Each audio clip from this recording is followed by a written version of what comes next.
Oh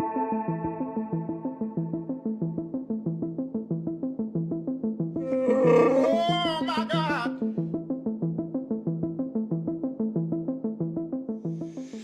What's up, guys? It's Benny. I'm going to say something that might get me canceled here. Please don't unsubscribe, but America is finally listening to Rachel Ziegler and doing exactly as she asks. In this clip from the 2024 election, Rachel Ziegler says that she doesn't need our money. Come on. Go vote blue. And if you disagree with this sentiment, just hit the unfollow button. I don't need your business. Thanks. Oh, well, you know what? It turns out that that country, and by the way, let's just hide it one more time. That country doesn't want to give business to Rachel Ziegler. Here is the 7:30 p.m. Saturday night perfect time to go see a movie, the big feature, $300 million Disney tentpole princess, Snow White. 0 tickets sold. 0. 0 tickets sold at the local IMAX here. 0. There you go. You got nothing. Not even the handicap chairs, which, you know, judging by the way things are going for Snow White, you'd assume be the people that would want to definitely go see that. You'd have to have something wrong. There is a silver lining to all of this, which is that Disney was so smart in making sure that Rachel Ziegler could never speak to a camera again. And Disney succeeded in making sure that there were no more viral clips of Rachel Ziegler telling people to not give Disney money. But it's not just Rachel Ziegler who's doing all of this. Of course, critics will see the movie once and for all and will be able to render their verdicts.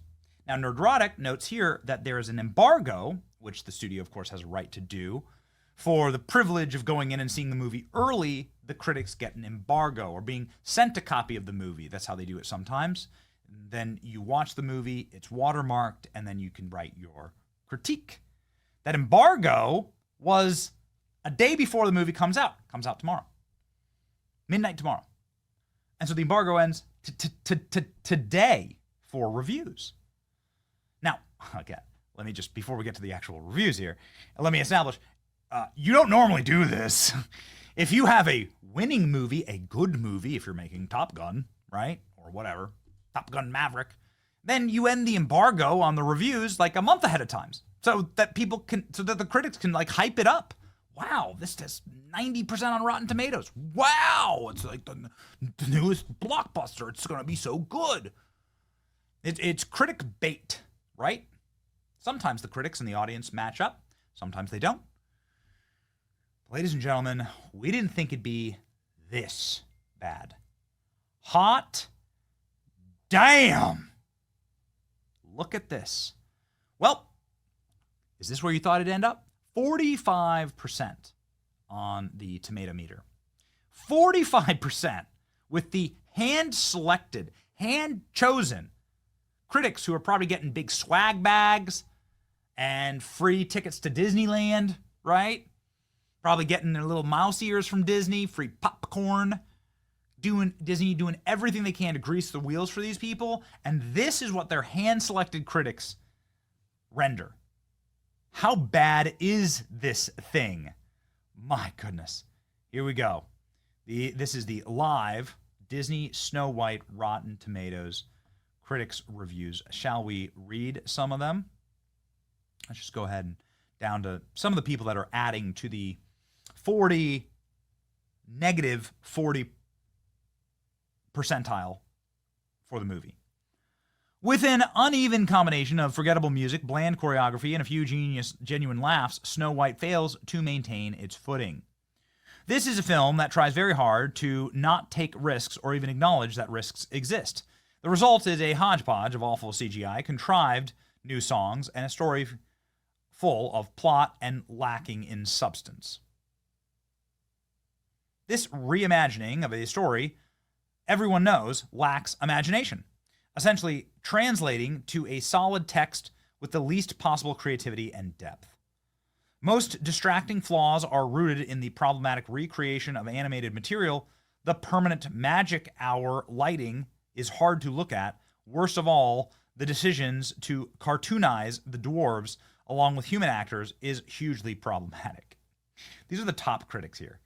A fascinating case study in today's impossible contradictions, a magic mirror reflecting the tensions of current times. Yikes. Some parts of the film work better than others, and none of it has the sweetness and imagination of the animated feature. This Snow White is not the fairest of them all. It's, well, just fair. Yikes. Ooh, brutal. While it's a magically mixed bag, most of it works wonderfully, says one fresh reviewer. Okay, fine. Aside from Rachel Zegler's powerhouse performance, there's little else to enjoy from the clumsy, poorly conceived, and cynical live-action Disney remake. Even Gal Gadot's hilariously bad line reads are not worth the trip to the theater. Yikes. One more. This surprisingly underwhelming live-action interpretation of the classic cartoon feels more like an unfunny, overly long, pre-recorded SNL skit than something we'd call magical. Brutal. Yikes. Woof. My timeline being flooded with reviews of Snow White, and all of them are praising Rachel Zegler. That doesn't seem suspicious at all. Yeah, this is what people were saying, that the Snow White, there was like clearly an op for Disney to shove fake Snow White reviews onto the internet. I don't know if your timeline looked like mine early this week, but that's what they were doing. It's diabolical. Snow White review, one more boring, mediocre live-action Disney retread. Mirror, mirror on the wall, who's the laziest of them all?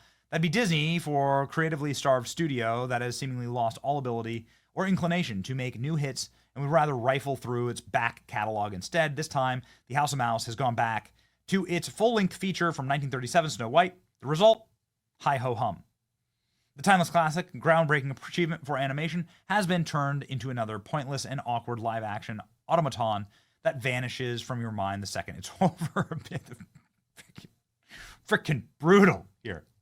Modernizing the lovably retro Snow White was a dopey idea to begin with, and while the execution isn't horrible, the formulaic update is sleepy. I can't wait for all the emails calling me grumpy, and whilst I work. The original was charming as the prince, wholesome and relatively modest story that of household chores and dancing. For 2025, director Mark Webb and writer Aaron Cassandra Wilson have puffed it up into Disney's usual contemporary romance featuring a dusting of action and a jab of empowerment. In the version, the evil queen not only torments her fairest of them all stepdaughter, Rachel Zegler, she so envies, but is an oppressive monarch who's forced all of her male subjects to become soldiers.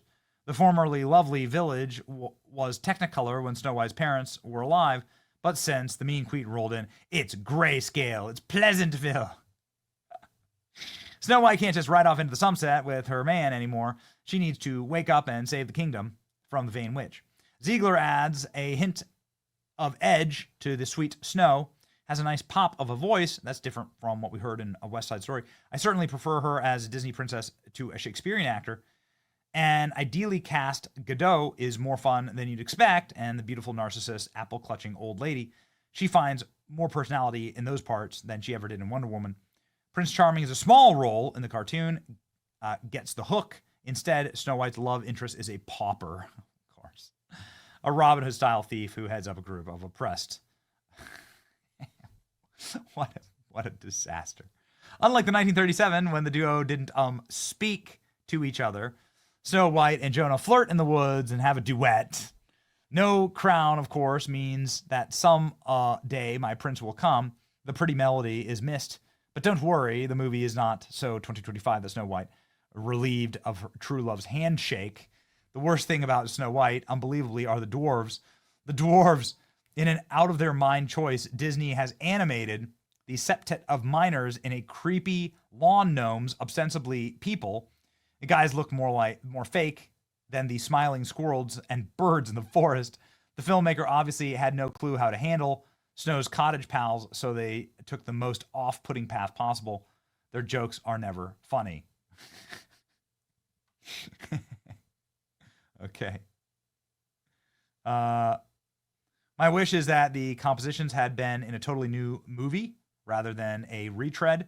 In the post-review of 1937 film, critic Archer Weinstein correctly wrote, its release marks a new epoch for color and sound of cartoon.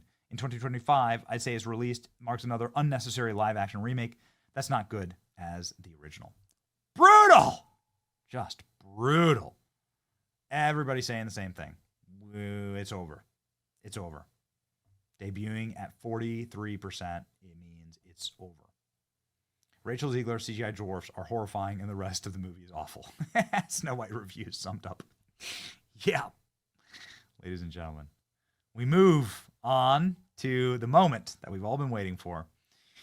The time for this movie to just fail. $300 million, a year of reshoots, actors turning on each other, Rachel Ziegler being flown 5,000 miles away for the premiere by herself with no other actors involved. Disney scaling back the premiere and banning actual journalists, banning their actors and actresses from talking. They know this is a nightmare. It's a disaster.